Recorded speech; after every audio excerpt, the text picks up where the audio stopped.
Episode 1 of The Worst Journey in the World by Apsley Cherry-Garrard. Adapted for radio by Steph Penny.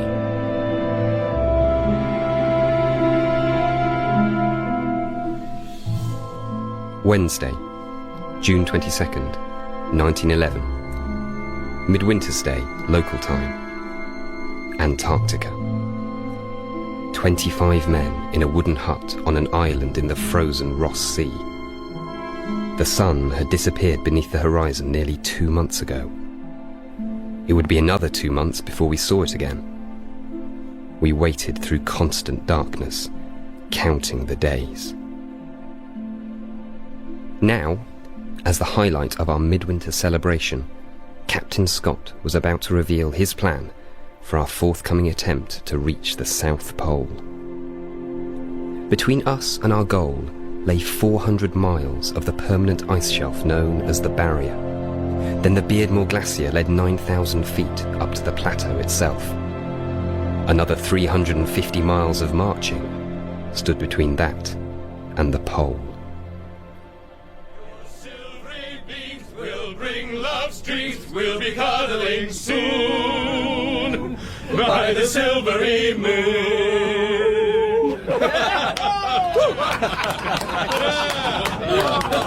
Let's have some quiet for Captain Scott.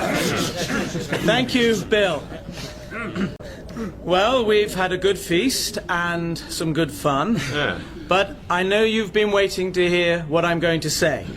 Some more patiently than others. As you know, for the last few months, I've been working on plans for the journey to the pole. I've studied every detail in the light of my own and Ernest Shackleton's experience, and here it is in a nutshell. There are going to be 12 men on the southern journey. 3 teams of 4. We will start out with ponies to pull the supplies. Then, as ponies cannot climb the Beardmore Glacier, we'll change to man-hauling, with 4 men pulling each sledge. Other parties will provide support. The motorized sledges will carry a good deal of the gear as far as possible. I hope all the way to the glacier. And the 2 dog teams will also assist us as long as we are on the barrier. As you can see, all forms of transport will play their part. Only 4 men will go to the pole itself. As to who those men will be, it is the journey itself that will decide. The fittest and strongest will go on. No one is guaranteed a place in that final 4, myself included. But the 12 men who will start the journey, that I can tell you now.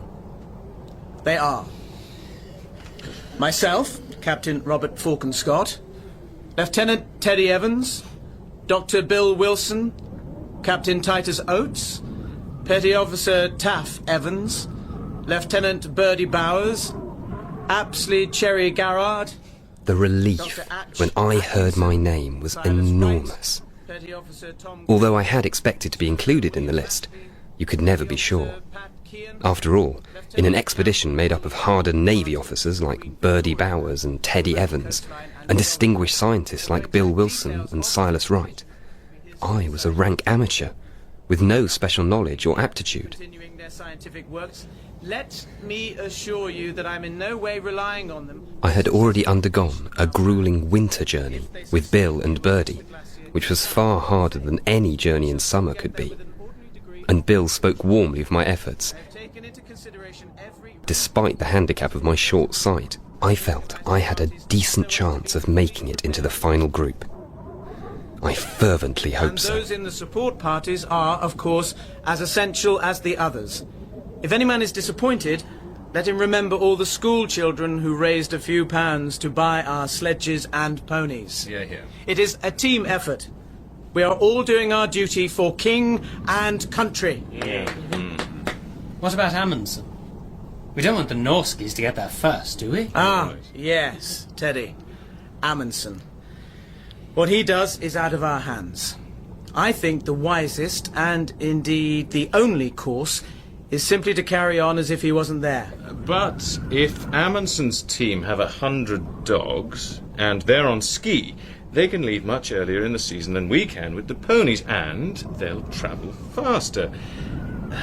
The odds against us getting to the pole first are, one might say, long. We didn't come here to take part in an undignified race, Captain Oates.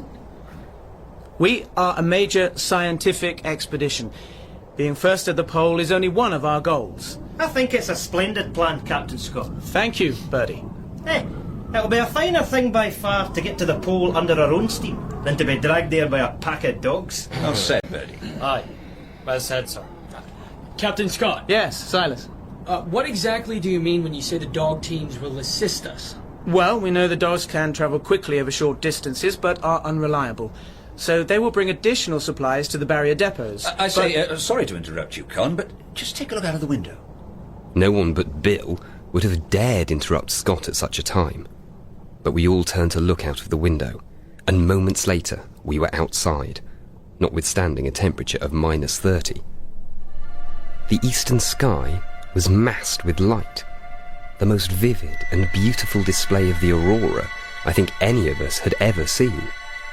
Fold upon fold, arches and curtains of vibrating luminosity rose and spread across the sky, to fade and then spring again to glowing, evanescent life. I could not say what colour it was, for it seemed to have every colour, and no colour, or rather to consist of colours that have not yet been named. It is impossible to witness the aurora without a sense of awe.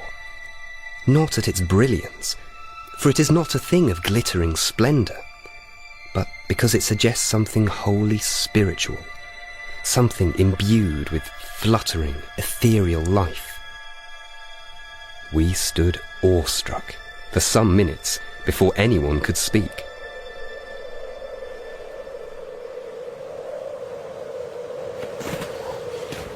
Incredible. It seems the heavens are celebrating our plans with us. I'd say it's a good omen. Absolutely. If anyone could capture it on paper, I couldn't even begin to. I'm going in. This is too cold. You're a Philistine, Teddy. Just fond of my fingers, Bill. The aurora filled us with optimism, and despite the threat of Amundsen and the Norwegian expedition, I think every man there, with the possible exception of Titus Oates, believed that we would be first at the pole. And surely each one of us went to sleep dreaming that he would be one of the 4 men to stand there, despite the doubts which continued to surface. May we come in, Titus? Is that you, Cherry? And Birdie and Dash. And Silas. How do you see a thing here? I thought I told you, no colonials allowed in the stables. Throw some more blubber on the stove, will you, there?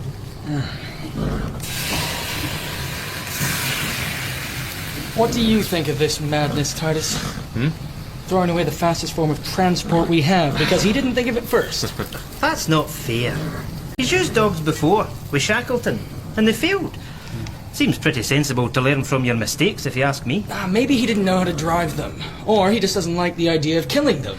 It is rather disgusting when you think about it. Having to kill dogs to feed other dogs. At least we don't have to do that with the horses. No, they've got to pull tons of fodder with them. And if those motor sledges go more than 10 miles, I'll eat my trousers. It is a bit experimental, granted. But who's to say the motors won't come up trumps?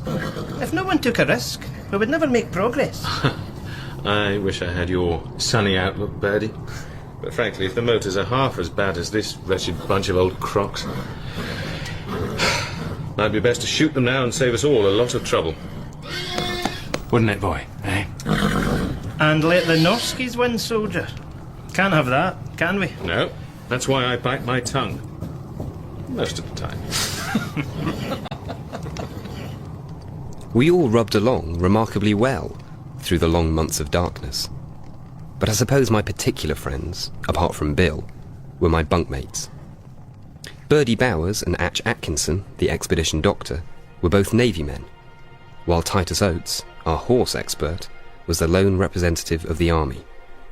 The final member of our little group was Silas Wright, the physicist from Toronto. And despite the darkness, there was much to be done. When the weather allowed, we took the ponies out on the sea ice for exercise, so that each man of the southern party could forge a bond with the animal he was to lead. Officially, I was assistant to Bill in his capacity as expedition zoologist. But in the depths of winter, the seals and birds vanished. Even the comical little penguins abandoned our frozen shore. One of my tasks then was to type out Shackleton's account of climbing the Beardmore Glacier, which made grim reading. We lay down the edge of the chasm and peered into its black depths, but could see no sign of the poor pony. He was the last animal. Shut the door! Minus 47. I've just thrown a cup of boiling tea into the air and it froze before it hit the ground. What do you think of that? Waste of a cup of tea. Teddy is cycling to the ramp. I bet him an ounce of tobacco he and Bike won't make it back in one piece. Good old Teddy.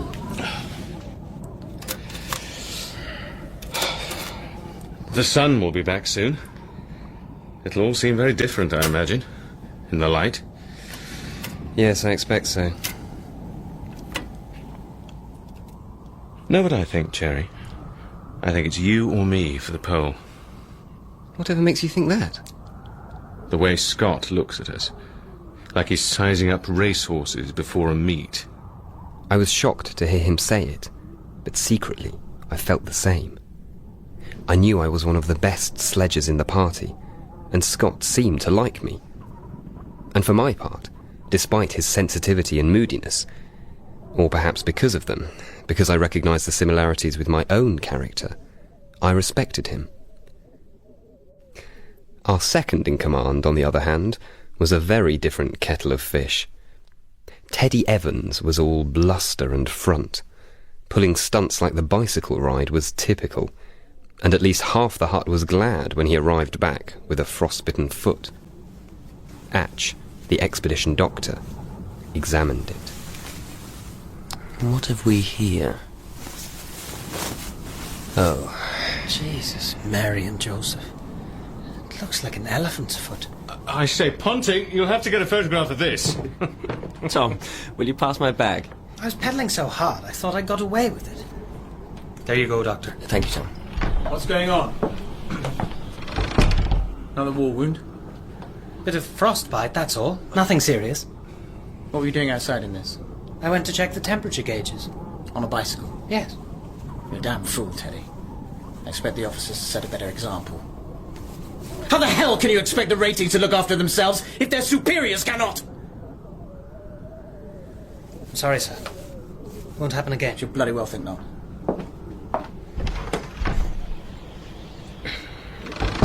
Will the toenails grow back? It should do. When I got to the ramp, a seal popped up. And when he saw me on the bicycle, I swear, he fainted dead away.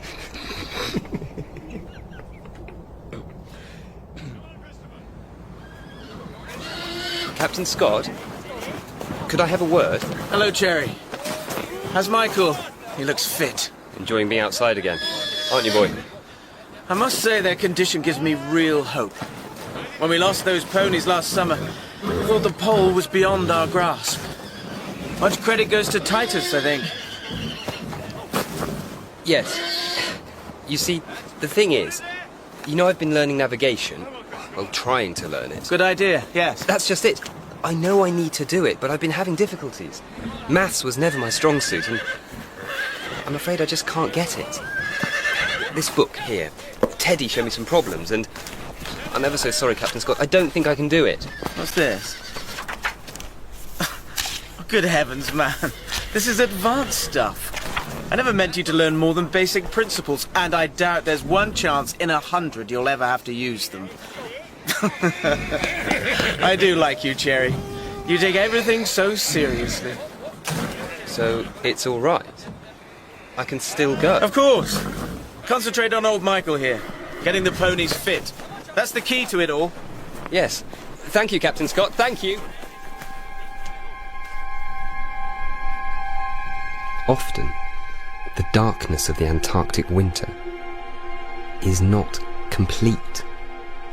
If the air is still and there is moon or stars, the snow throws back a cold sort of light, a glow that seems to come from nowhere. Then you could see the western mountains gleaming across the bay and hear a conversation 2 miles away. Each day, the twilight glow along the northern horizon grew a little brighter. The sun was coming back to Cape Evans.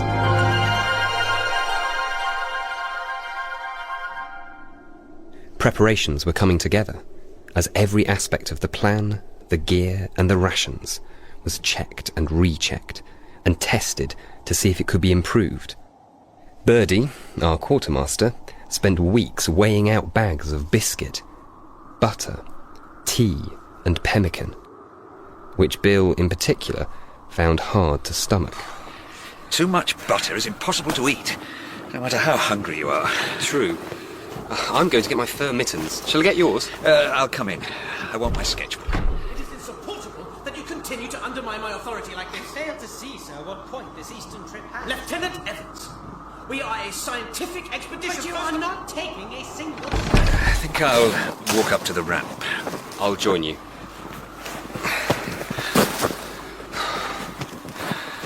How's the painting going, Bill? Well, I'm trying to finish the watercolours while it's all fresh in my mind. But there doesn't seem to be enough time. I make notes on the colours, but then when I look at what I've written, I think I must have exaggerated. Yet, when it's in front of you, like there, you see? That light on the glacier, it's pure violet. Or that hint of vermilion in the northern sky. You can't imagine these colours in England, can you? I don't think anyone will believe my paintings when we get home. I'll tell them you weren't exaggerating. Thanks. I get the needle sometimes, thinking about the journey. Some of Shackleton's accounts of climbing the Beardmore, when they lost their pony down a crevasse, just vanished. It makes your skin crawl. Do you regret my dragging you into this, Cherry? Oh, no, I love it here. Hey! Danny! Bill! Hello? Come up here! Come on! Don't worry about Scott, Cherry. Sometimes he lays himself open to misunderstanding. But when you see him in the field, there's no one more courageous or decisive. Come up to the top of the ridge! Bit further! Oh, yes! Isn't that about the best thing you've ever seen? Goodness me. On the 21st day of August, the first sliver of sun raised himself above the horizon, like a gleam of hope.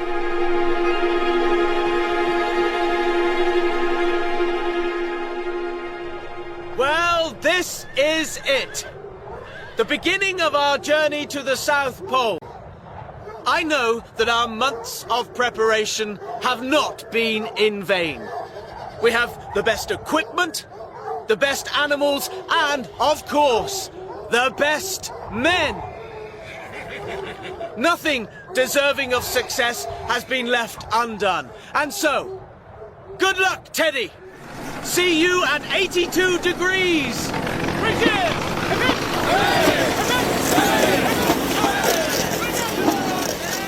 On the 24th of October, Teddy Evans and the advance party set off with our 2 motor sledges, thus beginning our assault on the South Pole. We in the main party, relying on horsepower, set off a week later. Right, let's get you into harness. 1, 2, 3, watch him! Ow! Grab that rope, Cherry. Pull! Pull! On your knees, you beggar! Wait till the bearings knock some of the stuffing out of you.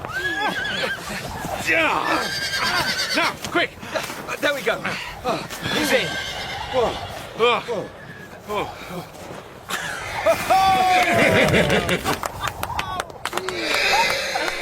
Finally, all the preparations, all the nervous waiting was over.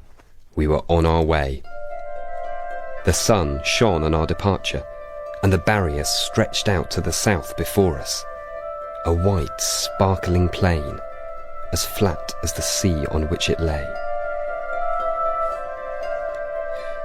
The barrier is an odd place. It looks like land, but it is not. It flows like infinitely slow water. It has no features to guide us, but the land around it causes turmoil in its depths. This shows up on the surface as pressure, rugged waves and troughs of ice, and as crevasses down which the lot of us could disappear without trace. And, just occasionally, to remind us of its strangeness, the barrier groans beneath us, like a primeval giant banging on the walls of his buried prison. I loved it. I was on the adventure of a lifetime, surrounded by friends, far away from petty cares and worries. And those first days were exhilarating. Such unsullied purity, such space, and good hard work and camaraderie.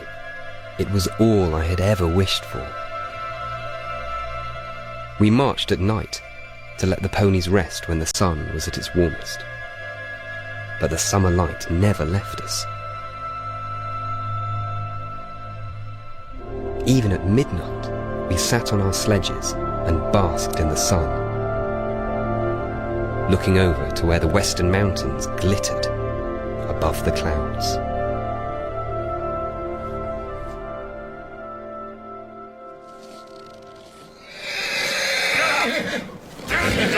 Christopher!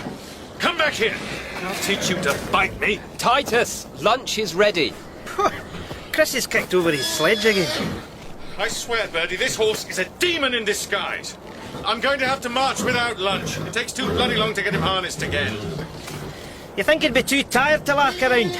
Especially in this soft surface. Oh, this horse doesn't laugh. He's an evil spirit. Come on, Chris. Come to Birdie. Even from the beginning, the transport didn't go exactly to plan. Apart from the motor sledges, dogs and ponies, all travelling at different speeds, there were fast and slow ponies, to such an extent that the slowest had to set off 4 hours before the fastest, in order that all reach camp at the same time. To add to the problems, the surface snow on the barrier was terribly soft, so the ponies plunged in up to their hocks, and the sledges sank until they were more like snow ploughs. It was like dragging a dead weight through sand. And then we came across the abandoned motor sledges. Teddy's left a note. After continual overheating, the big end of Lashley's engine has gone. Nothing more they could do. Oh well, 50 miles is 50 miles. £2,000 for 50 miles.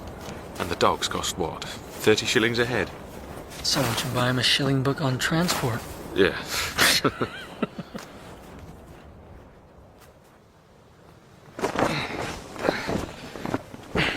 Silas, can you hand me the tent poles?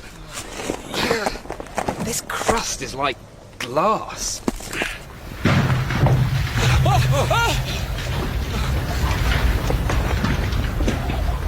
Oh my God! Everyone all right? Air pocket. Must be 20 feet square. The whole surface has dropped at least 6 inches. So uniform. Fascinating. What causes that, Silas? Cherry needs to go on a diet. Oh, I say.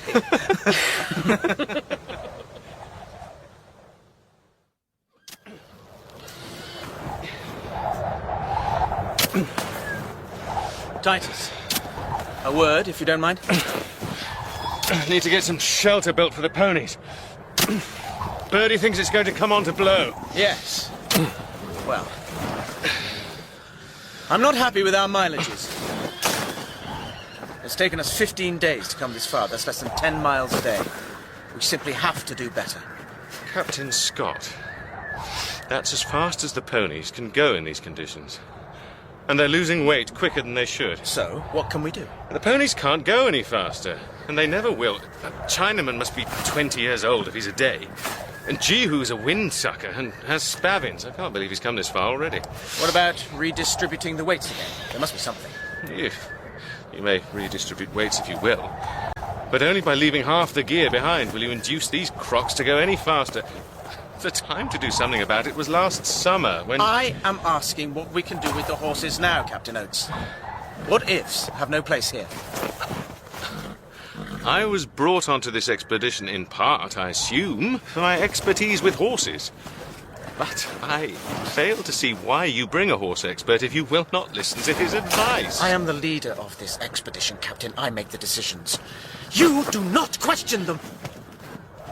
Then I hope you do not have cause to regret your decisions, sir. Better get on with building that shelter, Captain Oates.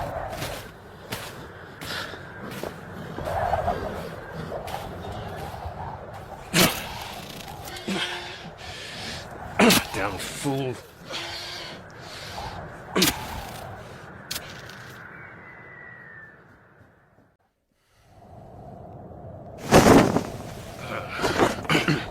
Never seen such incompetence. In the army, he'd be court-martialed. All right, Titus. Words with the owner. Frankly, the sooner those damned ponies are shot, the better. Then I can go home. Anyone for tea?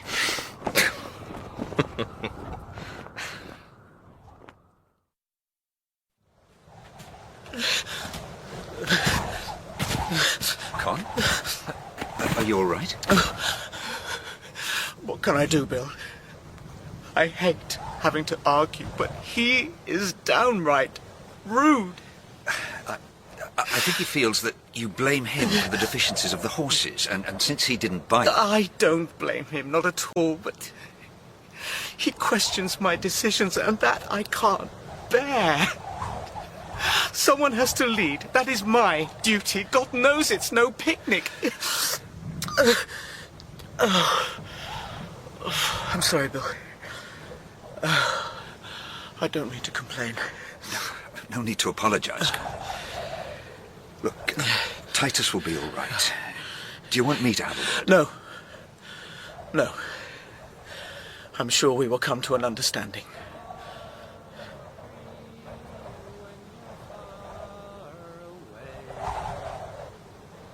Far from the land you believe in, 'tis many a time by night and by day that your heart will be sorely grieving.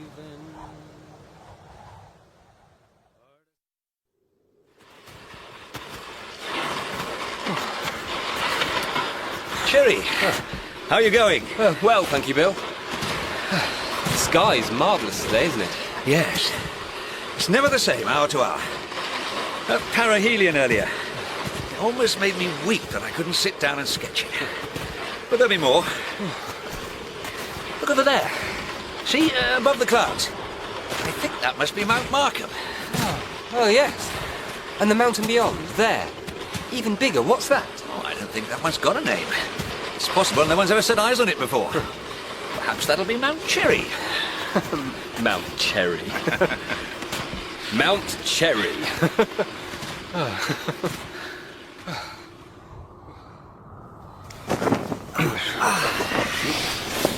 Evening out. Snow in the hoosh. Close the door. Ah, damn it, Birdie. You stood on my hand. Proves you haven't got frostbite. You know, it's minus 20 and blowing like fun out there. Cloud to the south. think we've seen the last of the sun for a few days. Tea's ready, chaps. Oh, there you go. If it's possible, I'm even hungrier than yesterday. I spent the last 3 hours of sledging today inventing a revolving bookcase. Only it wouldn't have books in it. One compartment would have pemmican, another biscuit or chocolate. What about steak? With brandy and peppercorn sauce. Oh, yes. And potato dauphinoise.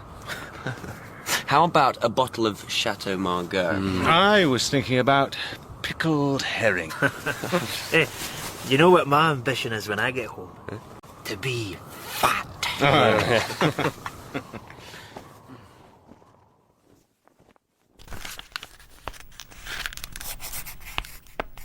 Dear Mother, Lassie, Elsie, Mildred, Peggy, and Edith, I cannot tell you what a pleasure summer sledging is. Compared to our trip last winter, its comfort is a wonder. It is warm enough to wear my glasses, thank heaven, so I can see where I put my feet, which is, as you can imagine, a great help. More than that, I can see the glories of the barrier around us. And, oh, there is nothing so beautiful as the ice when she is in a good mood. The sky, gloriously rosy, suffused with copper and salmon pink, shading to saffron and pale green, while the ice holds every shade of blue and turquoise and mauve, all the way through to deepest purple. And the light plays all sorts of tricks, sunspots and flashes, fog bows and mirage that makes far-off mountains look near, while a biscuit in a few feet away can appear to be a distant continent. I am in a tent with Birdie, Titus and Atch, and we are the happiest group imaginable. Titus is busy with the horses. Nothing is too much trouble if it increases their well-being by the smallest degree. Birdie takes meteorological readings 4 times a day, even in the middle of the night, and is quartermaster for the whole expedition, so he is up late every night, working out rations and weights and adding up figures. Atch keeps us all in shape, checking our feet and faces for frostbite. So far so good. I have a very easy time of it. Bill is sledging with Captain Scott, so I don't often get a chance to speak to him. Also, his pony is much faster than poor old Michael, so he is usually just a dot on the horizon. I think I am in with a good chance of being chosen for the final 4. Scott and Titus have been having words over the ponies, and since they are his job, it may be that when they're gone, he will turn back. Possibly, he is the only man here who doesn't really want to go to the pole. Anyway, if you can somehow hear me writing this, and you can spare a prayer, beg that the weather remains clear and the temperature warm, as the difference it makes to how easily the sledge runners glide is immeasurable. Atch! Are you alright? What does the sledge meter say? 5 miles and 300 yards. Is that all? Can Michael go on, do you think? I don't know. He looks about done, poor beggar. Gee, you too. Oh, the others are moving on again. 12 hours today already. Come on, boy. Come on, Jesus, you can do it. Yeah. Yeah. Come on. Yeah. Oh, God almighty, this is inhuman. Come on, Cherry, he's going down. Camp ho! Camp ho!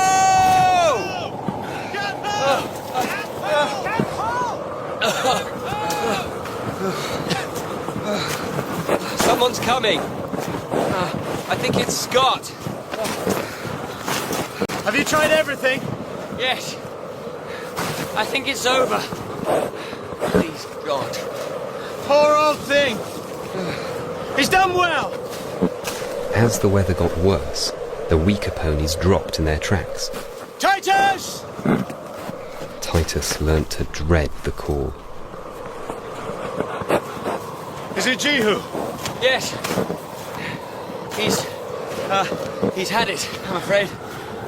Surprised he's made it this far. I say, Ash, why don't you leave us to it? No, I'd rather be here. It's all right. All right. All over now.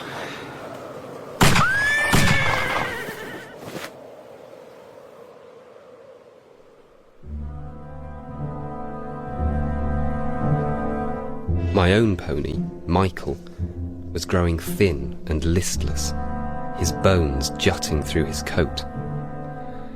We felt like brutes for forcing them on, but we did it, each man determined not to be the one to slow the party down. When a pony met his end, we and the dogs, who hovered round a stricken beast like vultures, got a good meal out of it. But it didn't make us any more cheerful. The dogs, on the other hand, thrived. They didn't seem to lose weight or tire, but became fitter and keener as they went on. It began to look as though Amundsen had chosen well. Then, when we were still a day's march from the base of the glacier, a monstrous blizzard hit us. The snow was so thick and sticky, it filled your mouth as soon as you began to speak, and covered your goggles in a second. Getting the tents up in such snow was near impossible. Evans! Take that corner! You're so soft, I'm not getting any purchase. Needs more weight. There! The last bamboo! That's it! Make fast! Bill, we're done! Get everyone inside! Quickly! Right!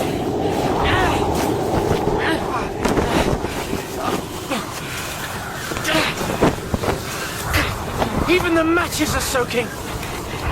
If this goes on, we'll be using the tents as boats. Looks like we'll be here for a while. Damn it, Bill. Our luck with this weather is preposterous. Shackleton had fine weather and blue ice at this point. This is a quagmire.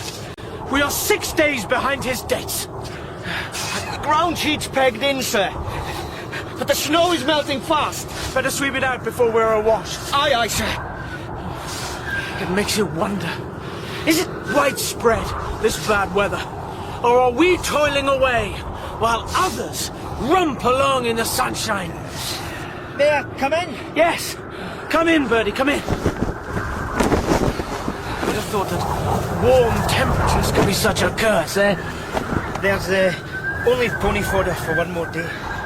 And the glass is still dropping. I've never seen it so low. This is the day I've dreaded since we began.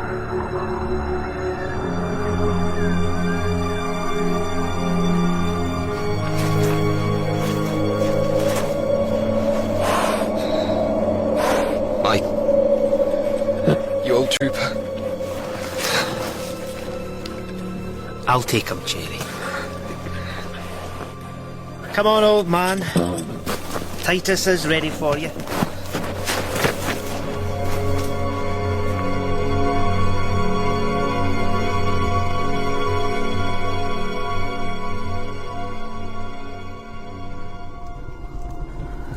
Cherry, if it makes you feel better, I think the ponies had a pretty good life with us.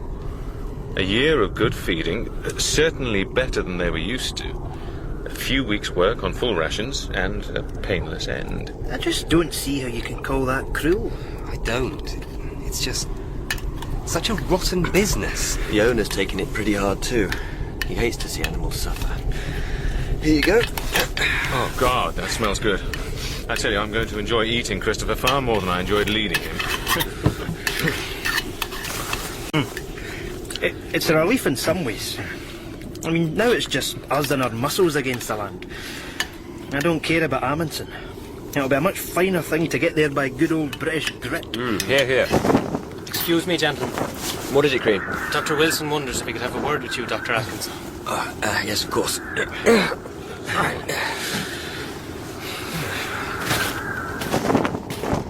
wonder what that's about. Isn't it obvious? They're discussing our fitness, picking the front runners for the pole. I curse my eyesight.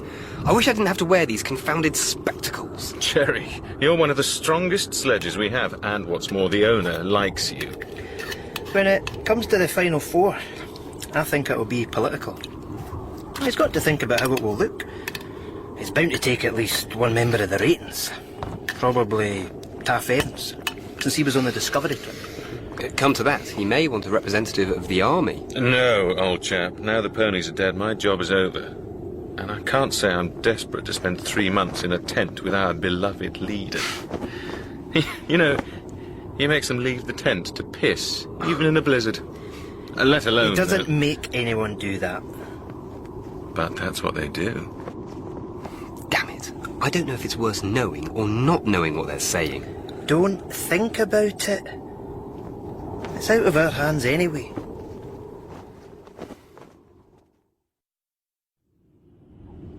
Give me your opinion of the ratings, Atch. Who do you think's the strongest? You're talking about the pole, I take it? Of course. All things considered, I would take Lashley. He's tough, experienced, and as level-headed as they come. And then? Crean. Again experienced and resourceful. He never gives up. What about Taff Evans? I would say he's lost more weight than the others. Hardly surprising for a big man, I suppose, but he seems rather prone to frostbite, too. His nose has gone a few times. You know who's going, don't you, Bill? No, I don't. He doesn't confide in me about everything. I wish he would, in a way. He keeps so much bottled up. I don't think any of us really appreciates how much he suffers. And you, Bill? How are you bearing up? Oh, surprisingly well. I get hungry, of course, but it's easier for me than for some of the big fellows. Feet all right? Not bad. No frostbite. Just a nip now and again. Now, the worst thing's the snow blindness, and I can't give up sketching. My eyes have been pretty bad, though. Got enough cocaine? Oh, yes, and opium. One reason to be thankful for this blizzard, anyway. Gives us all a chance to rest. After 4 days, the rest was over. We depoted the remains of the pony meat, left the redundant sledges, and stepped into the traces ourselves.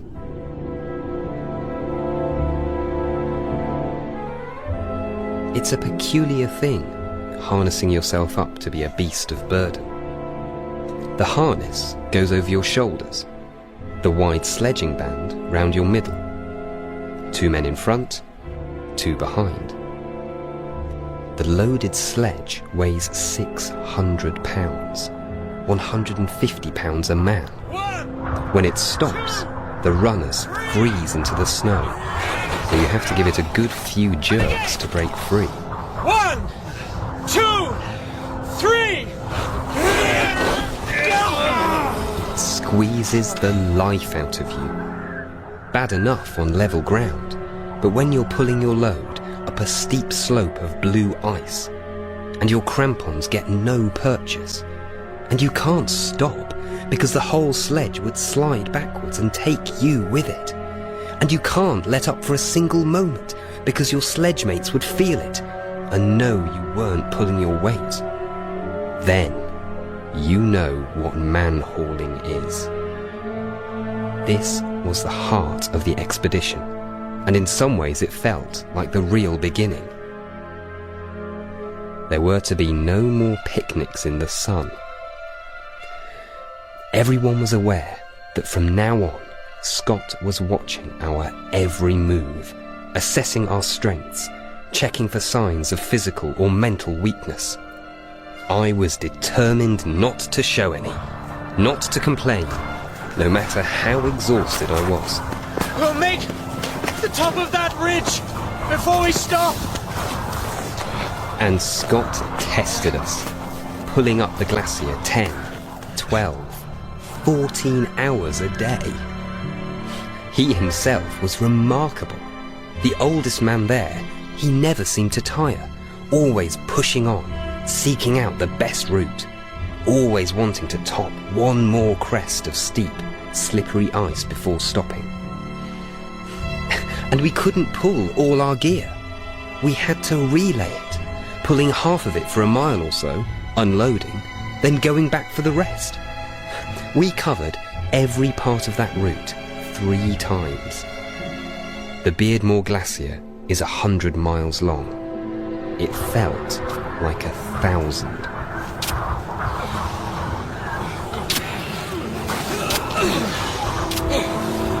We'll stop for lunch camp at the top of this ridge, then go back for the rest of the gear. This bit's fun! This way!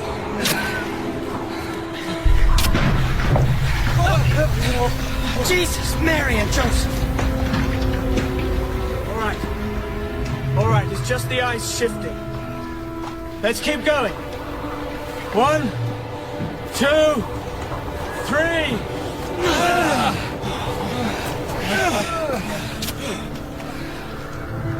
Huge masses of ice. Talk.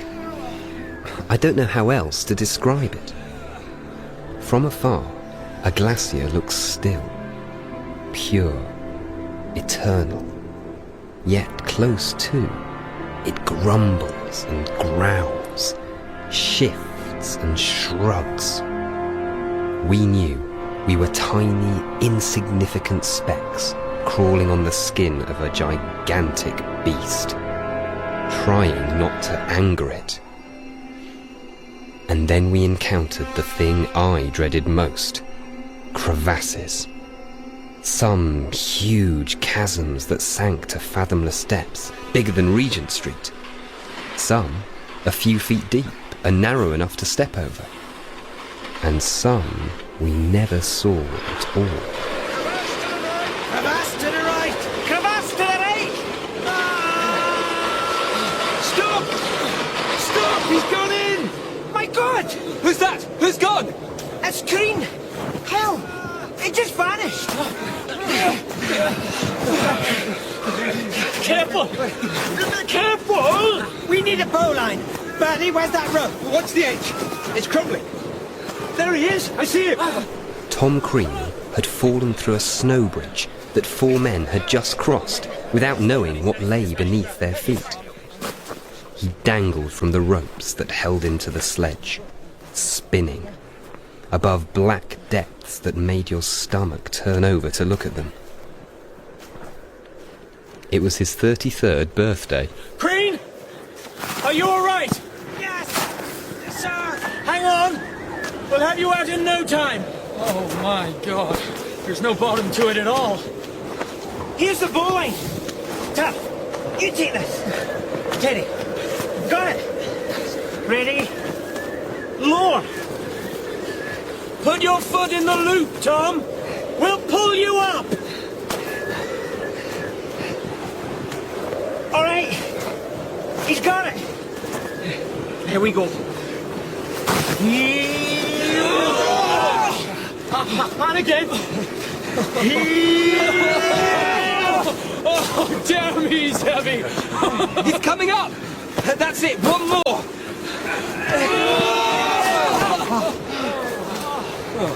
Many happy returns, Tom. Sod you, Tuff. You all right, Crean? No broken bones? Oh, no, sir.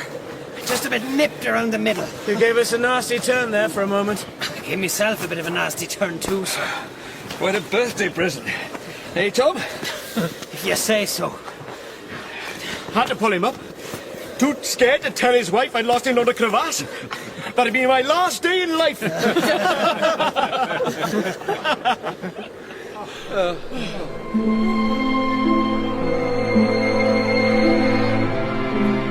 As we inched towards the top of the glacier, I could not help dwelling on Scott's impending decision. I imagined the others were similarly preoccupied. I had never wanted anything so much in my life. There was a certain amount of competition between sledges, as men strove to prove themselves the strongest and keenest. Inevitable, perhaps, but not productive, as a man pulling a sledge can only go as fast as his slowest teammate. I looked forward to level pulling on the plateau. The prospect was blissful compared to what we were enduring.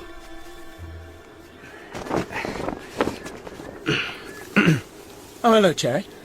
Oh, well? What are you making of the Beardmore? Not too bad. The 12-foot sledges certainly helped with the crevasses. I think Shackleton rather exaggerated its horrors, if anything. And it was rather his tendency. We've made very good time. I've even caught up with Shackleton's dates. So our early trials seem to be over. Wonderful.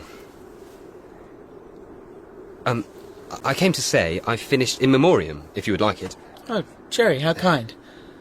I shall look forward to that greatly. Let me give you my Browning in return. Oh, thank you, sir. I've always loved Browning. Yes, I have too. Very good for those in moments of struggle. But what if I fail of my purpose here? It is but to keep the nerves at strain, to dry one's eyes and laugh at a fall, and baffled, get up to begin again. So the chase takes up one's life. That's all. If one didn't know it was a love poem, it could almost be about us. I do not think pursuit of a geographical point, however distant and hazardous, can ever be as terrifying as the pursuit of a woman whom one loves and fears one is unworthy of. But when the pursuit is over and happiness gains... The thing is, the pursuit is never over. Oh, God. Cherry. Ah, poetry. One for you, Bill. Tennyson. Forgive these wild and wandering cries, confusions of a wasted youth. Forgive them where they fail in truth, and in thy wisdom make me wise.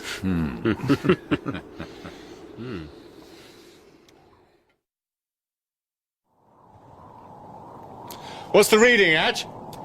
Air temperature -7. A rather balmy summer evening. Feels colder. Sort of raw.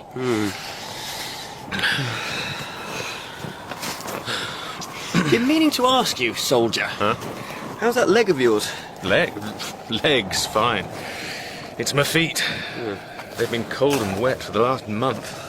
Never seem to get dry.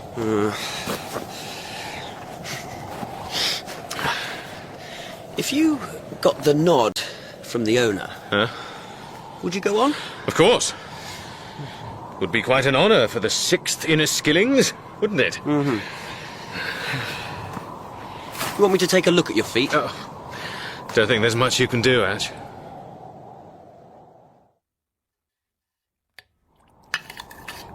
There you go, Birdie.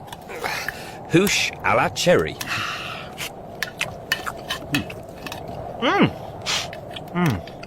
Cherry, what did you put in it? Fantastic. My secret ingredient. Where are the others? Doing the temperatures, I think. Do you think about what's coming, Birdie? You know, the decision. I try not to think about it. Of course, I do. The thing is, 4 men have to go back, and there's no shame in that. No, I know that. I hope I'll go on. Whatever happens, that'll be for the best, I'm sure.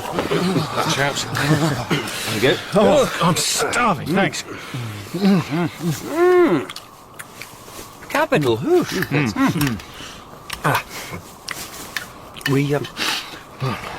We just saw Bill. I don't think he meant to let it out, but he sort of said it's tomorrow night. That's when Scott's going to announce who's going back. Tomorrow night? Well, it'll be a relief to know. Good luck, everyone. Good luck. Yes. Good luck. Good luck. I wished I was more like Birdie. Sometimes, in the nicest ways, he made me feel selfish. I hid the worst part of myself. That's what we do, isn't it? Most of us? Unlike Birdie, I only pretended to sleep that night. sickened by the possibility of not being chosen. Would I get what I so desired? Would I be one of the lucky ones? Sleep or not, I would have to wait till tomorrow to find out.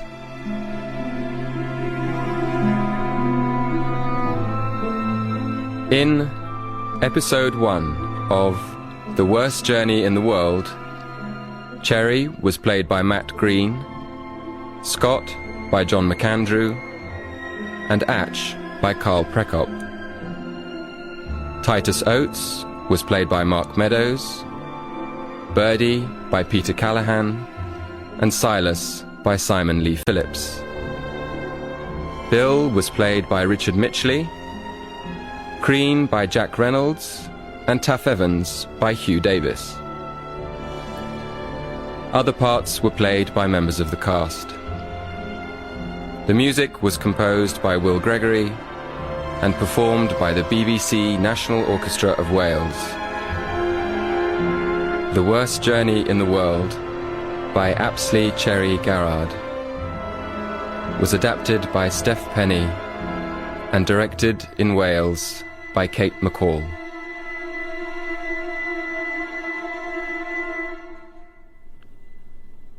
Wow, it's very good, isn't it?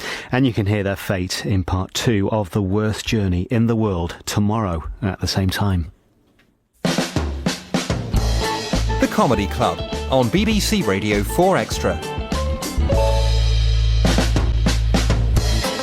I'm delighted to be talking to Pip Evans here on the Comedy Club. I want you all at home to cheer.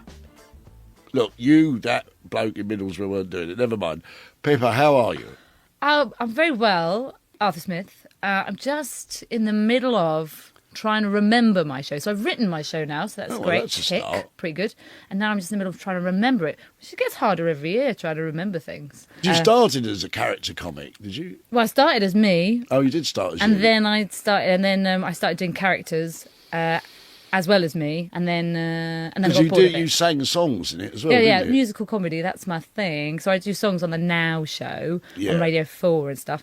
And so I love musical comedy and improvising songs. You've done improv comedy as well, music as well, haven't you? Just do it all. Pippa, before I lock you in the Comedy Store cupboard and then get you out to speak to you in a couple of days' time, could you tell me 3 things you've learnt this last year? It could be something simple like, Watford is south of Hemel Hempstead. Well, I learnt that the first sort of stage management use of pulleys and ropes was in the gladiators area of the Colosseum. Yeah. In Roman times. In Roman times. Yeah. Mind you, they had a whole, they used to flood the arena and they'd have ships on it, wouldn't they? Yeah, yeah. I mean, really the best first.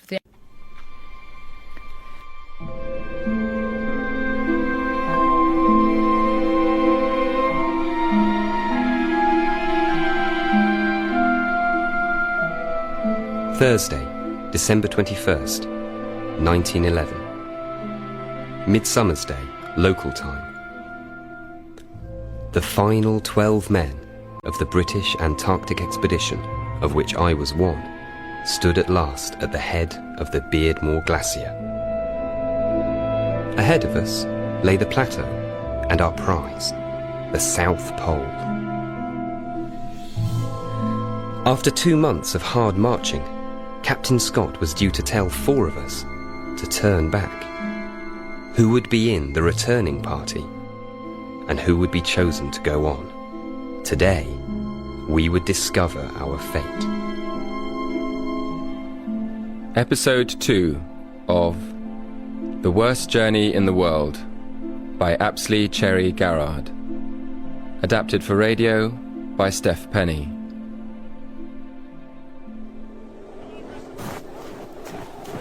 Hello, Cherry. May I have a word? Of course. I'm afraid I have rather a blow for you. I have decided that you will be in the first returning party. Oh. Right. The others to go back will be Atch Atkinson, Silas Wright and Petty Officer Keohane. Atch will be in command. I am sorry. I think it is especially hard on you. No, it's quite all right. Captain Scott? Yes? I hope I have not disappointed you. No. No, Cherry, not at all. This is absolutely no reflection on yourself, or on your wonderful efforts. Well then, I'm happy to have come this far. Thank you, Captain Scott. Thank you for your fine work, Cherry.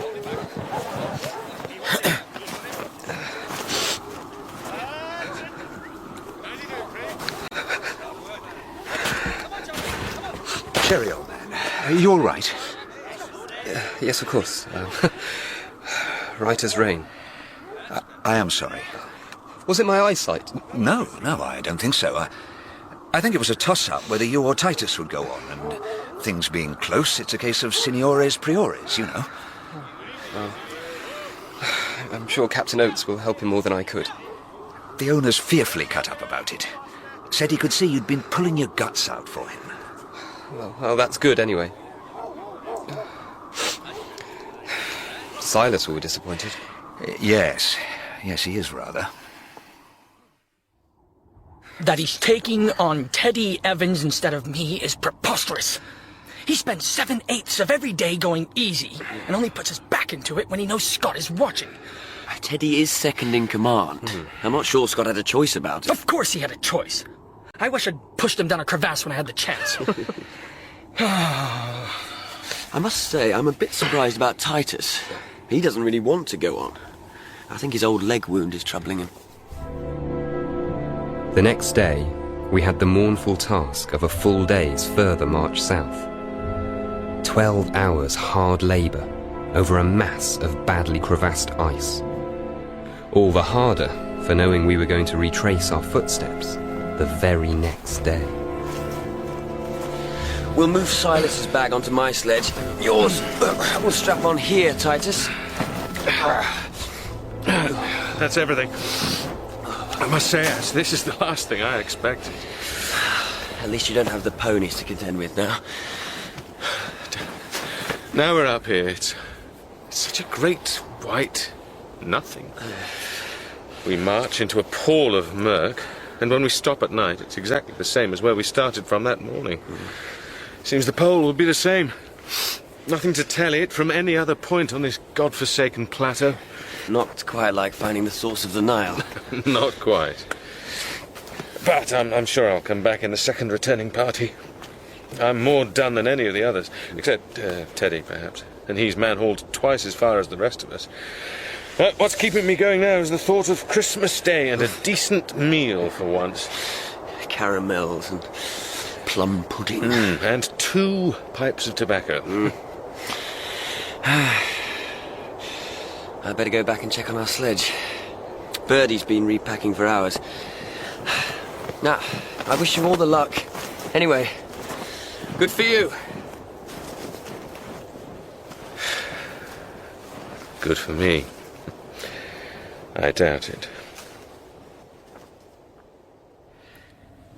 Cherry, I want to give my letters home to you, if I may. Yes, of course. I fully expect to come back with the next returning party. I think Scott means to take the strongest men to the pole, probably the seamen. And it would be a great thing for them. Apparently, Taff Evans is already talking about the pub he's going to open, the Polar Inn or some such. It would be a great pity if you didn't go, Bill. Well, I feel confident at least that Scott will get there. We've made good time since the barrier. The final 4 only have to average 7 miles a day to get to the pole on full rations. So it looks like a cert. Yes, it does. I'm glad you and Birdie are going on. It takes the sting out of my going back to know that my 2 good friends will be up here. We'll miss you, Cherry. Our last night together was a mournful one. I was cook, and I'd put some cocoa I'd been saving into a chocolate hoosh. But knowing Atch and I were turning back, while Birdie and Titus were to go on, our tent had a silent meal, each full of our own thoughts. The next morning, we were ready to say our farewells. Cheerio, Birdie. Good luck. Cherry, thanks again for the books. They're just the ticket. Goodbye, Titus. Goodbye, Cherry. And don't forget, Christopher's waiting to be eaten at the bottom of the Beardmore. Horse meat stew. Have some for me while you're at it. Cherry. Goodbye, Bill. Good luck. I'll see you soon. Yes. Good luck to you too. Cherry. Thank you so much for your efforts. Oh, here. I still have your Tennyson. Oh, keep it, please. Thank you. Well, everyone, the members of the returning parties are every bit as important to the success of this expedition as those going on. Yeah. Don't forget that. I wish you Godspeed in your return. And the same to you tenfold. We'll see you back at Cape Evans at the end of March. To the pole party. Hip hip! Hooray! Hip hip! Hooray! Hip hip! Hooray! Ready? Take the strain. 1, 2, 3.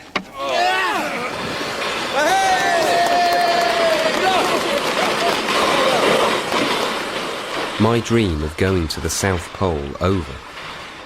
We watched Scott and the others set off into a pall of dead whiteness. It was snowing from a heavy sky. The last we saw of them, as we swung our sledge back to the north, was a little black dot disappearing over the next ridge, and a big white pressure wave ahead of them. Then, they were gone. Fortunately, there was no time to dwell on personal disappointment. I, along with Atch, Silas and Pat Kearhane, the youngest of the seamen, had to confront the Beardmore Glacier again. And if it was hard on the way up, it was twice as bad on the way down. The sledge was still heavy, and now we had to lower it down steep, slippery slopes of glassy ice, while we clung on by crampon and ice axe, surrounded by crevasses on all sides. Okay. This one, we go round. Sure that hose as big as St. Paul's Cathedral. You could drop the Terranova down there 3 times over. I didn't know you'd been to London, Pat. I have. Me and mates from the Endeavour went on an omnibus. Whoa, steady, steady. Right. Hold her up. Okay. Right. Go left, Cherry. Bet you went to Drury Lane. That's where all the prettiest girls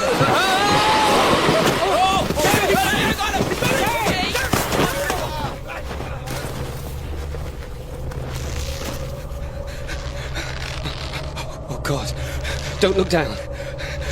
Don't look down. But I did. I couldn't stop myself. Beneath me was nothing. The crevasse vanished into blue-black depths. When I looked up, there was no sky. An overhanging ledge prevented me from seeing anything but the ropes that held me. I was suspended in mid-air. All right. All right. It's all right. Hey! Hey!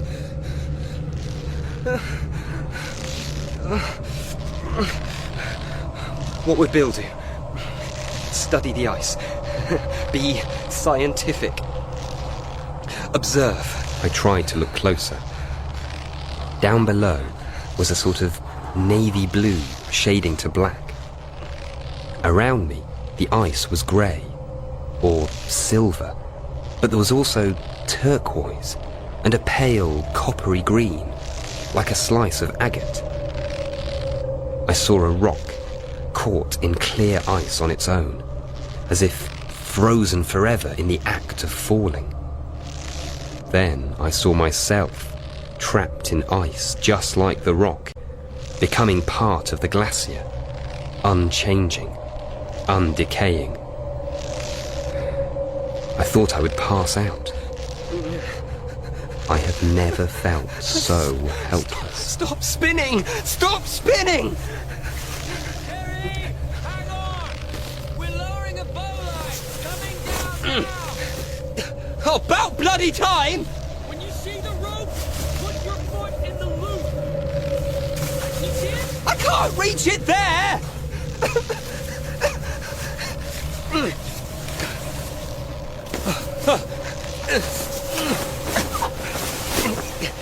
Got it! Pull! Pull!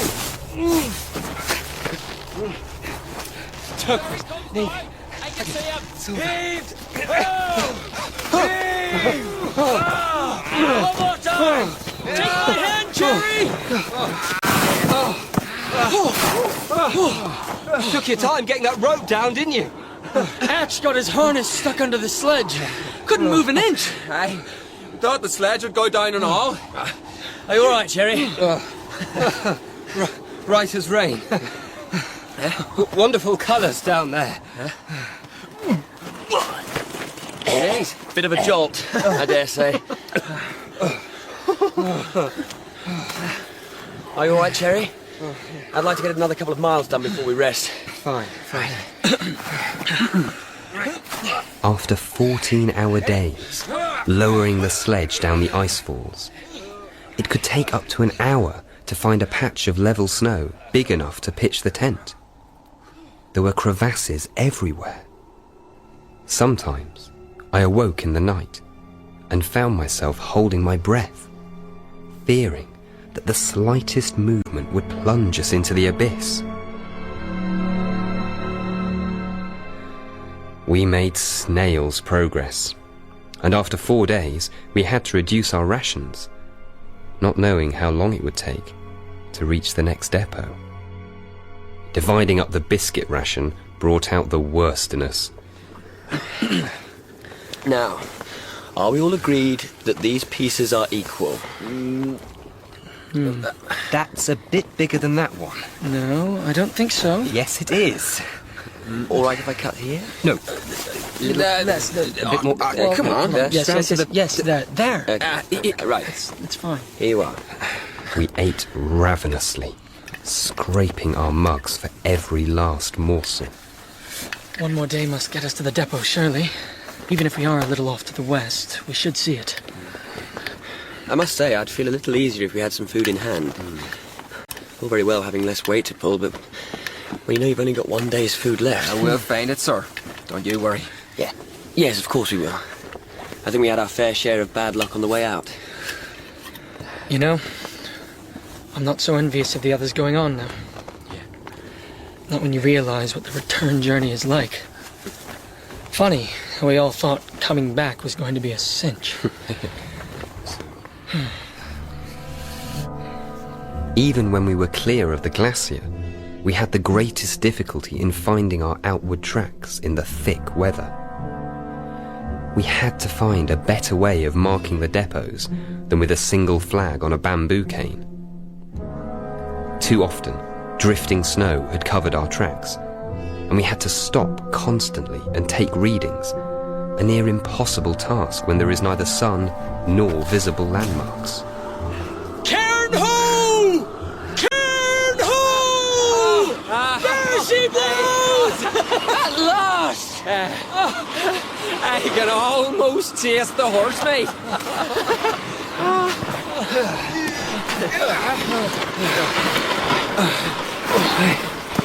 Here's our bag. Right. Pemmican. Biscuit. Tea. Oh, hey, a tin of peaches. You hear that, Silas? Peaches! Hooray! Some candles. A tin of fuel. I say, this isn't full. Maybe the dog team's opened it. No, I don't think so. No, the seal's unbroken. How much is there? About half of what there should be. No matter. We'll just have to go easy with the Primus. Pony meat's better rare, anyway. So we ate barely warmed food and suffered in consequence. We all came down with dysentery, Atch worst of all. Yet there was no question of rest. All our thoughts were on the next depot and the next, the slender, near invisible chain of survival that would take us back to safety. By now, each sleeping bag was a solid sheet of ice. You had to melt it, little by little, with your own body heat, simply to get inside. I'm putting out the stove now, Cherry. All right. How are your eyes? Right one's gone bung. Can still see out of the other one, though. They look sore. It's not too bad. Oh, ouch. Don't be a chump. Let me help. Where's your medical kit? We had snow goggles to protect our eyes, but while wearing them, it was impossible to make out the trail in bad light. Take them off to find landmarks, and your eyesight lasted perhaps a day before snow blindness struck. The only thing that dulled the excruciating pain was a sliver of cocaine inserted under the eyelid. There. That should help. Thanks, old chap.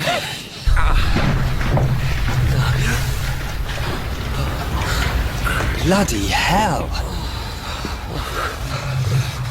You never think that ice could make such a noise, could you? I can't wait to get back onto terra firma. Yes. Right now, I particularly don't want to be reminded that everything beneath us is moving. I told you not to put curry powder in the hoosh. Keohane's delicate constitution can't take it. Sod you. I beg your pardon, petty officer. I'm terribly sorry. Sod you, sir.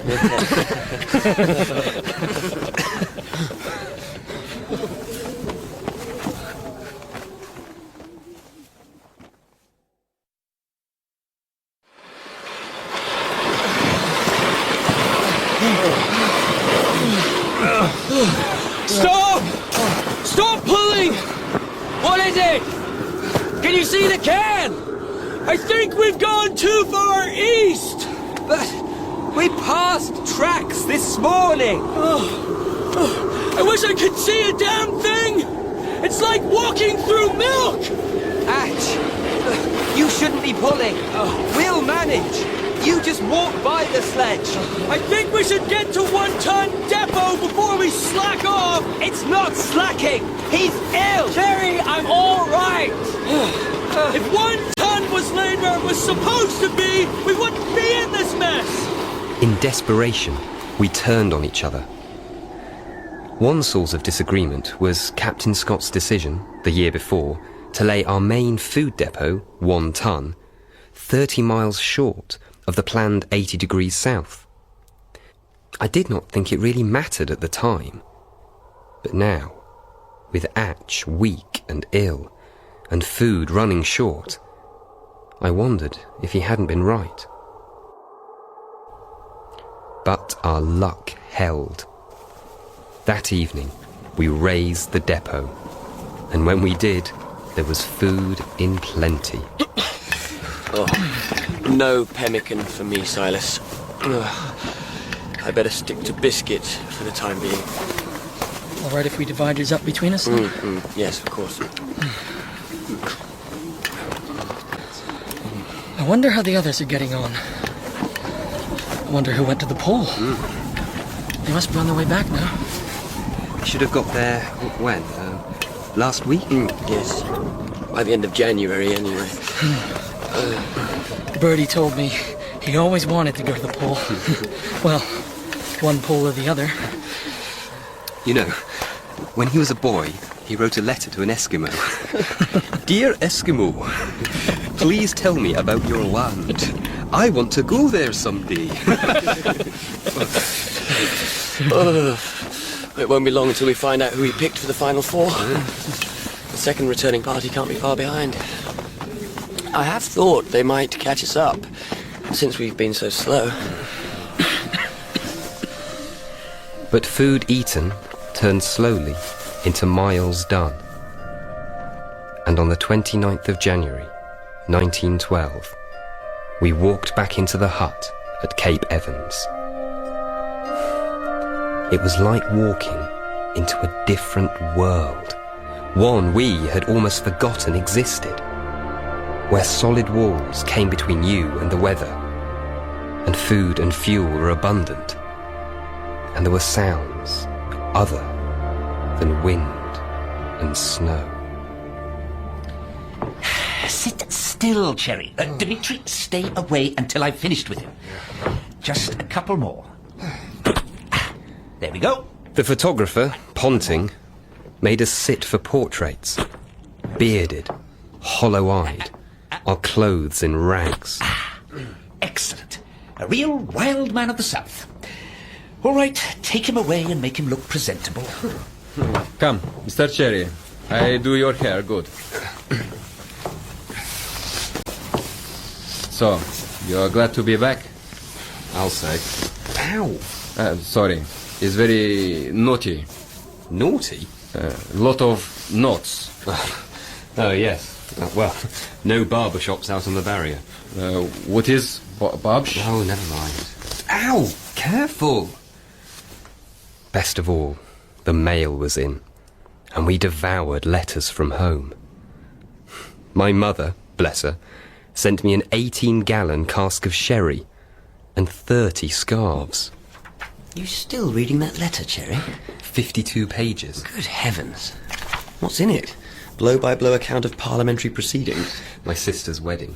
Oh, which one? Lassie, I mean Ida. She's married a widower, vicar called Shorting. Comes from Kimpton, which isn't far, but I don't know him. It was gloriously hot, apparently. Ugh. Listen to what she says here. I thought, as I drove up from the train yesterday, that I had never seen Lima looking so beautiful. Gorgeous tints of green, with all the flowering trees out, and masses of white chestnut blossom. The garden radiates with rhododendrons, lilies, laburnums. Sounds wonderful. It is. I'm terribly lucky. You'll have to come, of course, when we're all back. When we're back?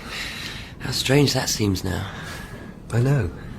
I remember Bill bemoaning the fact he got used to comfortable beds again after the Discovery trip. He didn't want to get soft. Bill, soft. Hardly. I don't think he meant physically, more in a spiritual sense. I think I understand it now. A man can't hide here, can't hide his true self, his flaws. I long to go home, but I wonder, will we be able to stand it? I think I'll get used to it. Remember wine? Remember girls? I wonder if Bill and Birdie got to the pole. Oh, Bill, definitely. Scott wouldn't do it without him. And Petty Officer Evans, I reckon. He relies on them both in different ways. Evans? He looked done after the Beardmore, I thought. He'd lost more weight than anyone. I doubt Teddy will go. I don't think Scott could stand it. We speculated endlessly on who the four men at the pole would be. Scott himself was a given, of course. Despite all the talk of science and the work that went on day and night, we all knew what really mattered was the pole and getting there first. I often walked alone at night, for with the sun rolling along the northern horizon, it's never dark. Where the sea ice meets the barrier is the tide crack, a constantly moving gap where the sea never freezes and it makes the strangest noises. It's an eerie place, and I could usually find solitude there. Until one night, in February, when I saw a speck to the south, moving closer. It was a man, but his face was so encrusted with ice, I could not recognize him. Hey!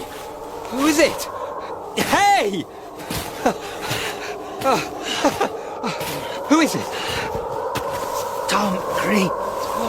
Tom Crean? Are you alone? I have to get help.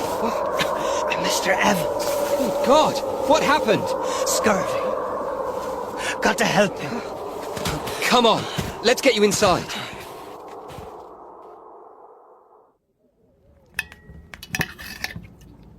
Here, Tom, drink this.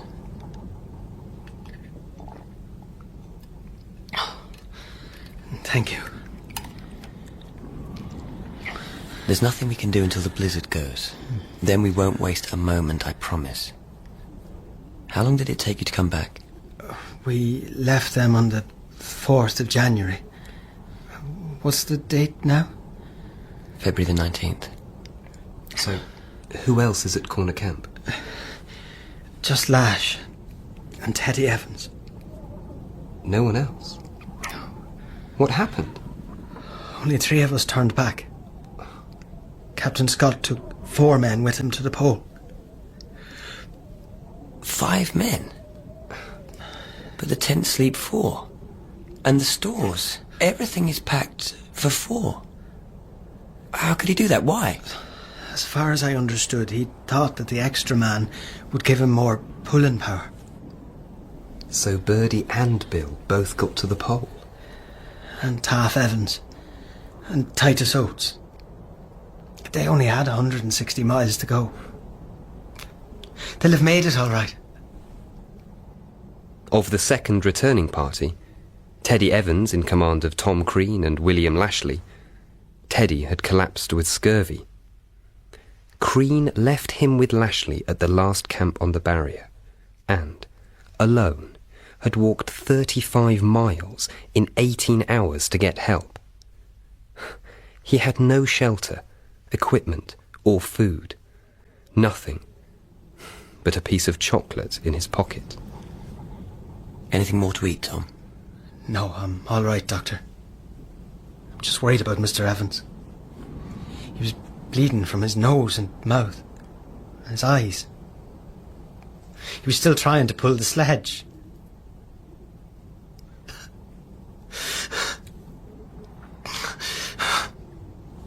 I'll never forgive myself if anything happens to him. No one could have done more than you, Tom. What you did was extraordinary.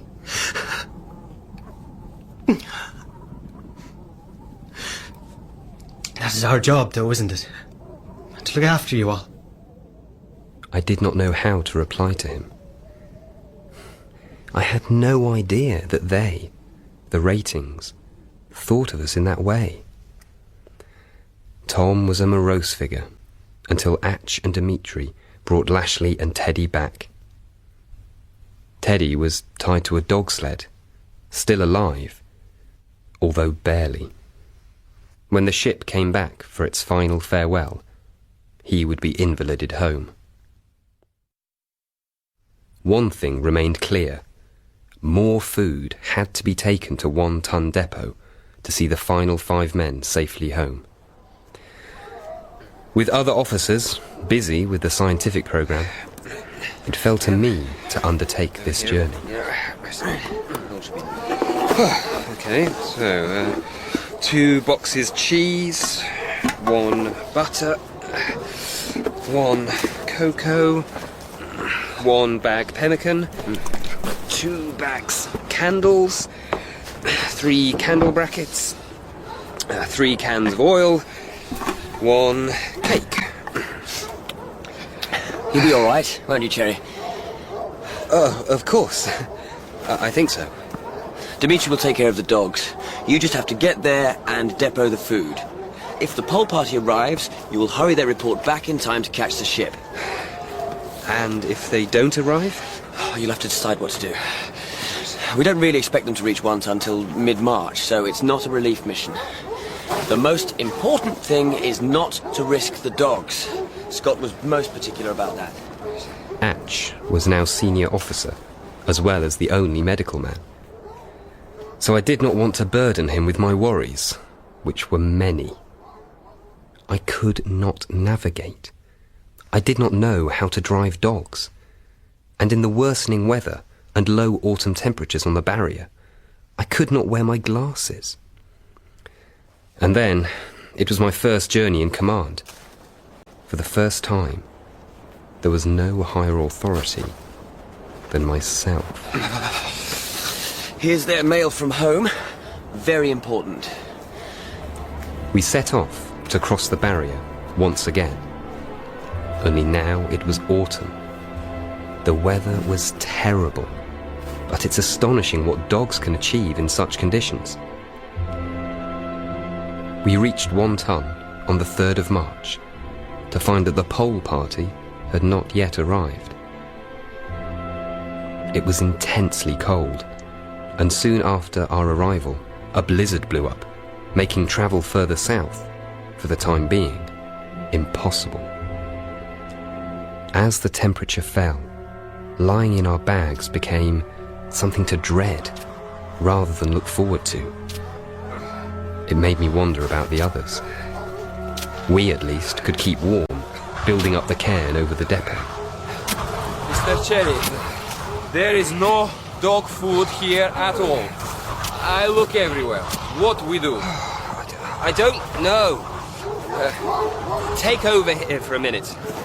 I want you to build the cairn up higher, you see? This high. Yes? Yes, Mr. Cherry. Hey! Hey! Well now. What's the matter with you? My arm. I don't feel good. What do you mean, not good? Черт, больно, что вам сказать?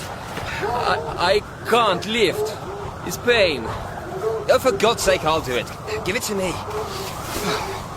I'm sorry. Yes, yes. I couldn't understand what was happening to Dmitri. He complained of headaches, then his arm pained him, and gradually he seemed to lose the use of the right side of his body. I felt doubly alone, and it was deathly cold, 60 degrees of frost. The sun now set at 11:15, and after it had gone, a great bonfire seemed to blaze out from the northern horizon. When it died down, there was real darkness.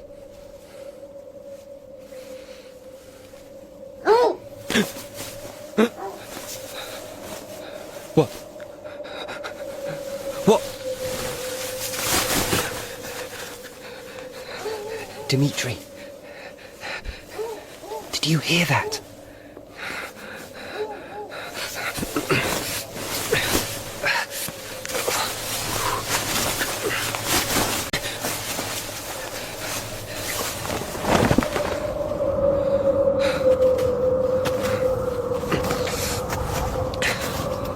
Hello? Hello?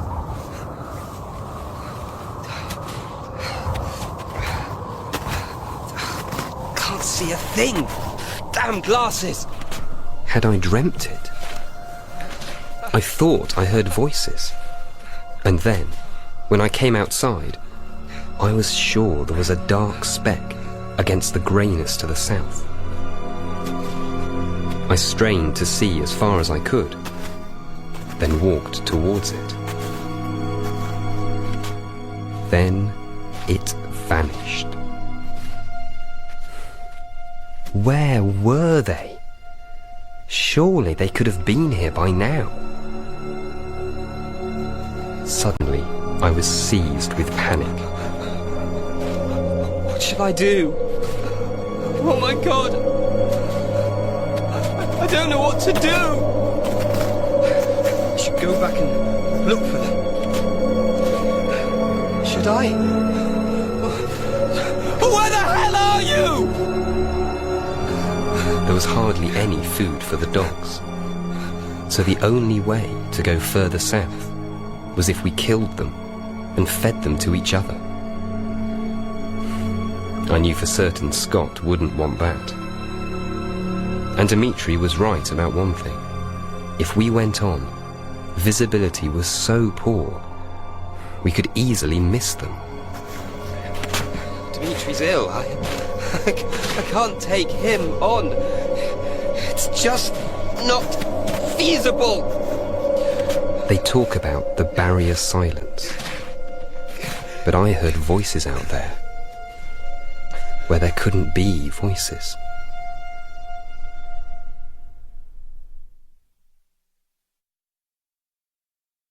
The next day, we headed back to Cape Evans. After 6 days of inactivity, the dogs were stark, staring lunatics. No, leave him! It was all we could do to hang on to the sledges as they ran.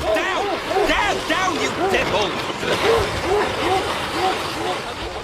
We arrived back at the hut on March the 16th to find Atch gaunt with worry. There you are! All ship-shape, Cherry? Yes. Yes, I think so. No sign of the others, I take it? No.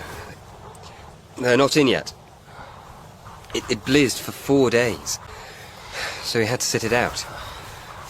We considered going on south, but there was no dog food, so short of killing them, and Dimitri got ill. I didn't know what else to do. No, of course. You did the right thing. Now come inside. You look done up.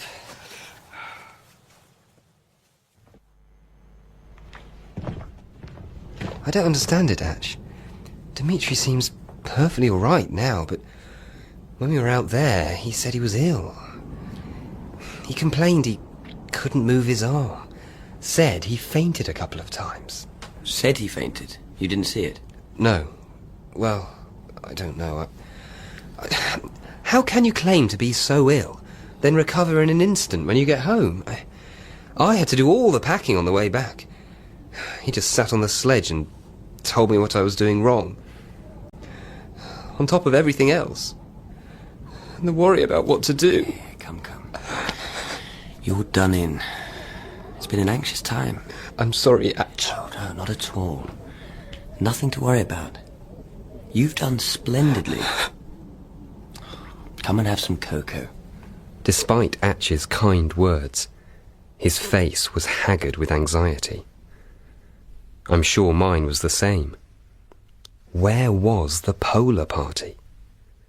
My mind raced like a rat in a maze, trying to compute miles and dates, distances and weights pulled. And it always returned to the same conviction. They should have been back. I'm just going outside for a bit. Cherry, I really think you should have a rest.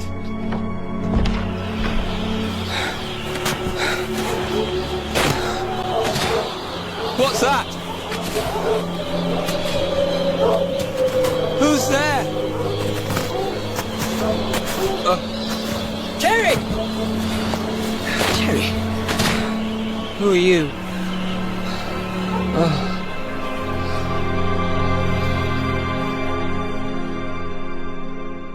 You and I will have to go out to look for the others. Cherry obviously can't do it. Sure. Whenever you say. It means we'll have to leave him alone. I don't like it, but I don't see what else I can do. I'm sure most of his symptoms are mentally induced, just as Dimitri's must have been. Well, I always... Hey! Jerry! Are you with us? How are you feeling? Is it day? It's morning. I'm afraid we're going to have to leave you on your own for a bit. There's plenty of food, and you'll have the dogs for company. Don't worry about me. Just tired. I've left you some morphia here. I feel we should make one more attempt to meet the pole party. But of course, if we somehow miss them and they arrive here, well, there are the very lights. You know what to do. Yes, of course. You must go. I was on my own for the first time in a year and a half. Strange that in such a remote place, the hardest thing of all to find is solitude. Last winter, I craved it. Now it terrified me. It was bitterly cold. Darkness fell a few minutes earlier every day. I wanted to grab the sun and hold it up, hold back the march of seasons, to give a little more light and warmth to the 5 men still out there, wherever they were. But in reality, I lay in my smelly, molting bag until sheer desperation forced me to get more blubber for the fire, or seal meat and biscuit to eat. Even then, I was too weak to do more than crawl on hands and knees. Why won't you be quiet? Where's the morphia? Oh, if only I could sleep. I just want to sleep. Maybe I'm not taking enough. Day after day, I expected the pole party. I thought how good it would be to talk with Birdie and Bill, to swap stories, to make the terrors seem small again. But days dragged by, and no one came. Shut up! Shut up! You dog, I'm gonna thrash you!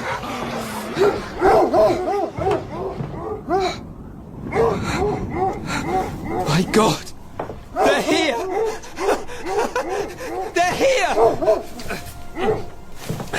Birdie! Bill! Titus! Bill! Birdie! Where are you? I heard you! Bill! I heard you knocking!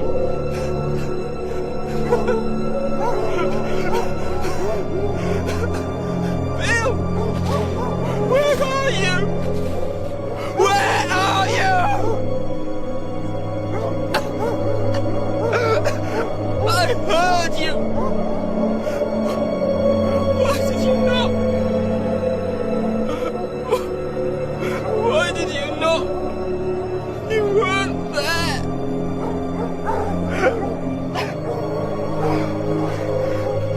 Why? Why did you go without me?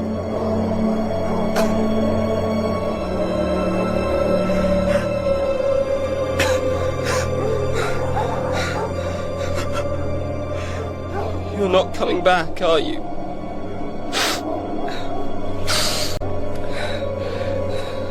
You're never coming back.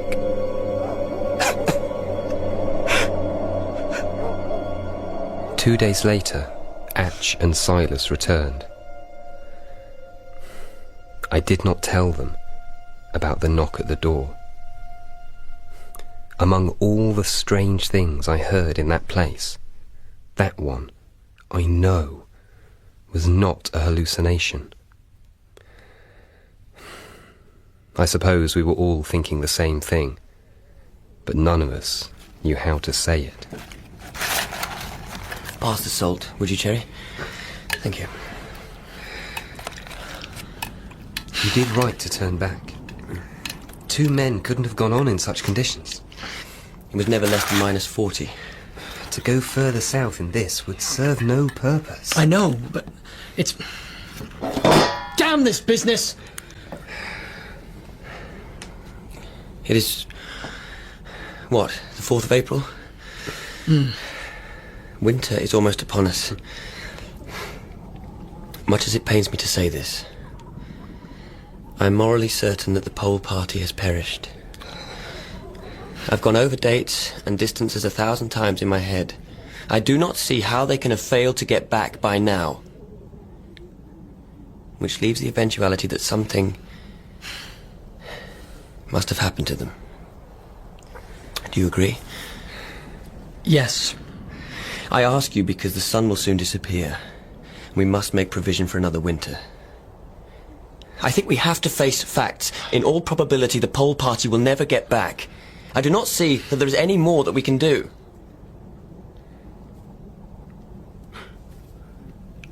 What if we're wrong? Do you think they can still be alive? I don't know. Put another way, what could we do now? You say in all probability, but if there is one chance in 1,000... What can we do? On the 23rd of April, the sun set for 4 months, and a darkness fell that was more profound than anything seen the previous winter. Throughout those dark months, we ate and worked and slept next to 5 empty bunks. The following autumn, we formed a search party and set out across the barrier for the last time. I do not think I was the only man who had come to hate it. We were heading south from One Ton Camp, which was exactly as Dimitri and I had left it in March, when Silas, who was leading, suddenly turned off the route. What's he doing? Must have seen something. I think it's a marker. We followed to where the snow had drifted into hummocks. Silas stopped, and then he turned and skied back towards us.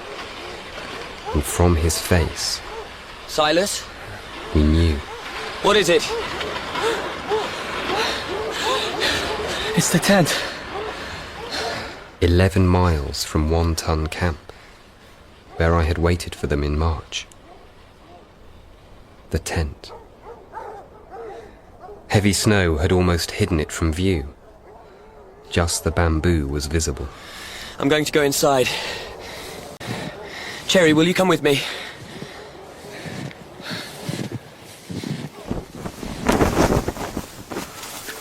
Oh my God. Only 3 of them. Cherry, we need to find any diaries. Any records they've kept. Yes, of course. Here's Scott's diary. It's under his arm. I'll try and... My God, Ash! I'm sorry, my captain. Captain Scott lay half out of his sleeping bag, one arm outstretched. Bill and Birdie looked as though they'd just fallen asleep, the flaps of their bags pulled over their heads. Their skin was yellow, waxy, covered in frostbites. Did they feel any pain? There was no Primus stove, just a spirit lamp. They ran out of fuel. Captain Scott's diary asked that I read it, and then summarise the contents for you. They knew they weren't coming back.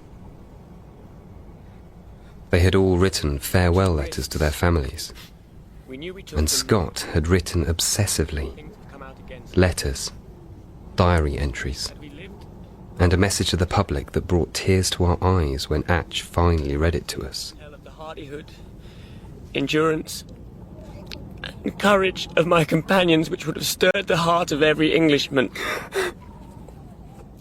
These rough notes, and our bodies must tell the tale. But surely, a great rich country like ours will see that those who are dependent on us are properly provided for. For God's sake, look after our people. Afterwards, we collapsed the tent over them and built a cairn as their memorial. The other 2 had died further south.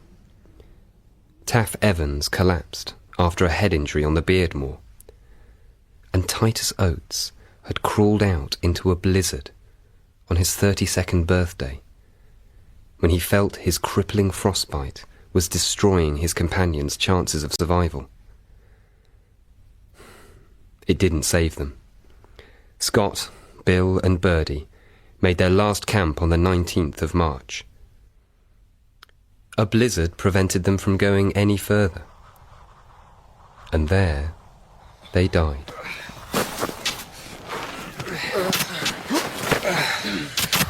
All right, that's enough. It must be 12 feet high. We thought we could use these for a cross. Yes. Do that. Yes. They had reached the South Pole, but the diaries revealed that Amundsen had got there a full month earlier.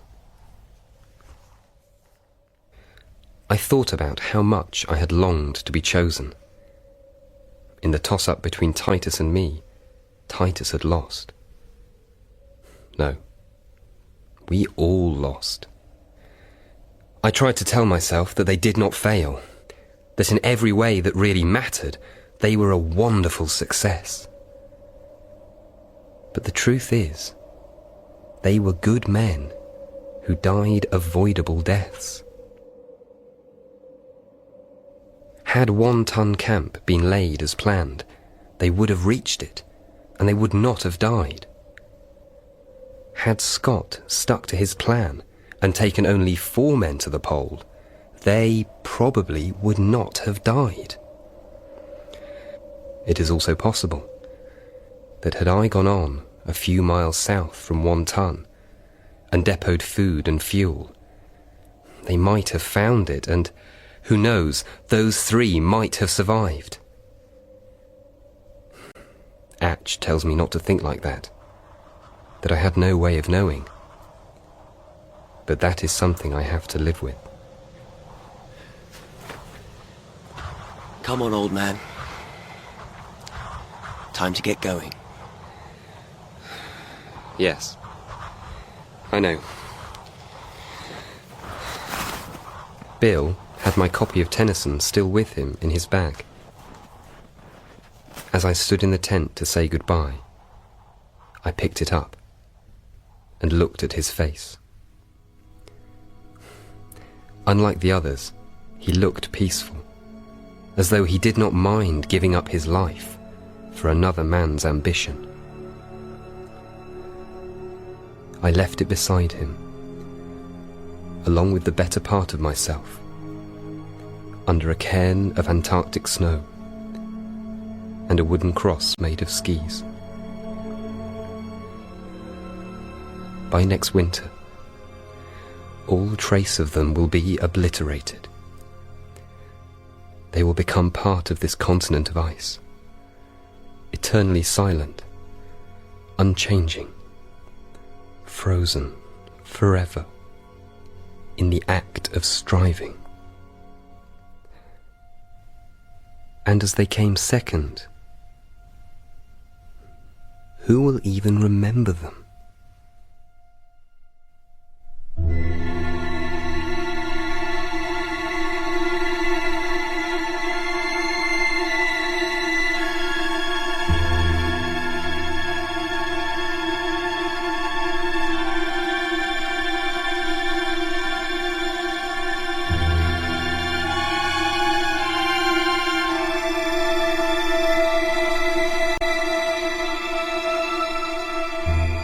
In The Worst Journey in the World, Cherry was played by Matt Green, Scott by John McAndrew, and Atch by Carl Prekop. Titus Oates was played by Mark Meadows, Birdie by Peter Callahan, and Silas by Simon Lee Phillips. Ponting was played by Richard Mitchley, Crean by Jack Reynolds, and Dimitri by Andrew Byron. Other parts were played by members of the cast. The music was composed by Will Gregory and performed by the BBC National Orchestra of Wales. The Worst Journey in the World by Apsley Cherry-Garrard was adapted by Steph Penny and directed in Wales by Kate McCall.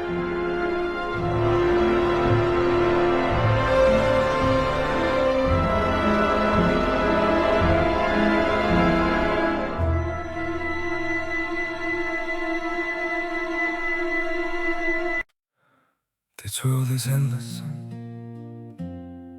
so wide, so far, but somehow I'm still lost in you.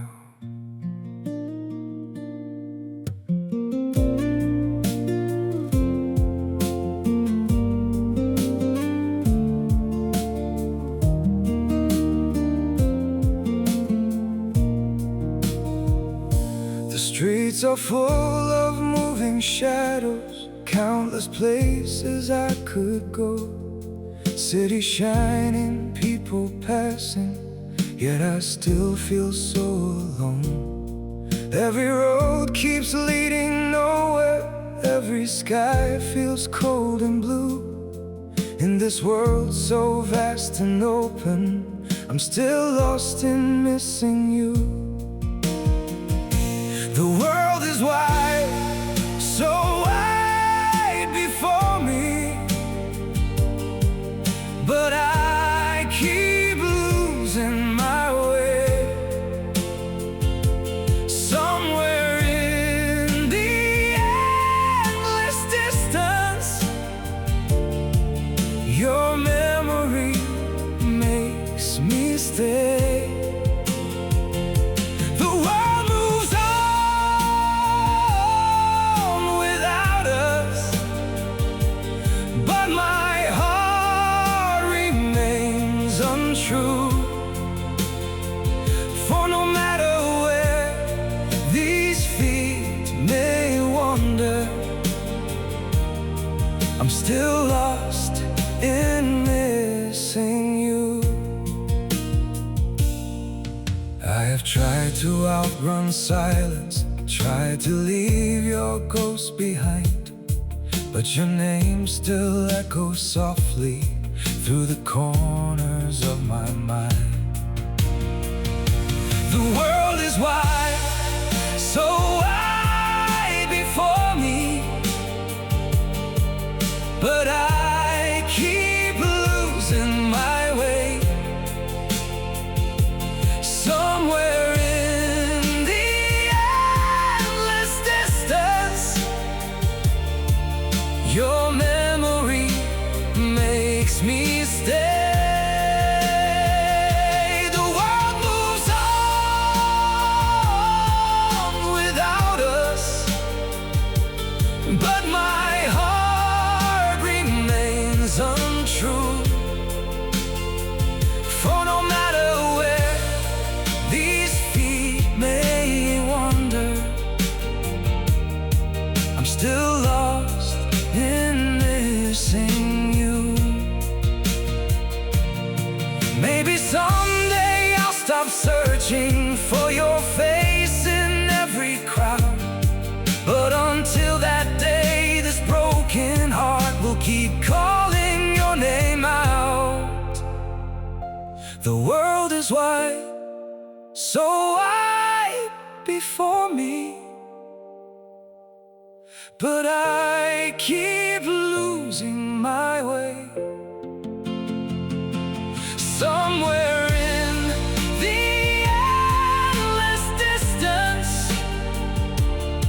your memory makes me stay. The world moves on without us, but my heart remains untrue. For no matter where these feet may wander, I'm still lost in missing you.